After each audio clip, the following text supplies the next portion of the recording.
خبر دیں گے آپ کو، سرکاری T V channel P T V میں اصلاحات کا آغاز ہو گیا۔ پاکستان ٹیلی ویژن کے ملازمین کی تمام تر مراعات پر پابندی عائد کر دی گئی ہے۔ تفصیلات جانتے ہیں ڈان نیوز اسلام آباد کے چیف رپورٹر ثناء اللہ خان سے۔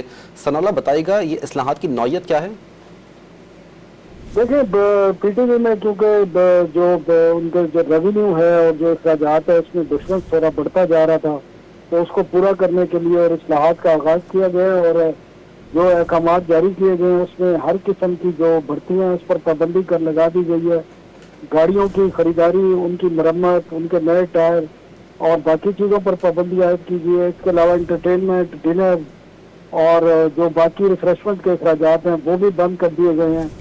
ہر قسم کے جو اعزازیہ ہیں، کیش مراعات ہیں، ٹی اے ڈی ہیں اور جو دیگر اخراجات ہیں وہ بھی روک دیے گئے ہیں۔ ٹرانسفر کے جو اخراجات ہیں، ٹریولنگ الاؤنس ہیں، ڈیلی الاؤنس ہیں اور جو ہوٹل وغیرہ کے خرچے ہیں وہ بھی بند کر دیے گئے ہیں، اور اس سے کافی بچت ہوگی جس سے جو سرکاری ٹیلی ویژن ہے اس کے اخراجات پورے کرنے میں مدد ملے گی۔ جی بہت شکریہ ثناء اللہ خان، آپ نے اپڈیٹ کیا۔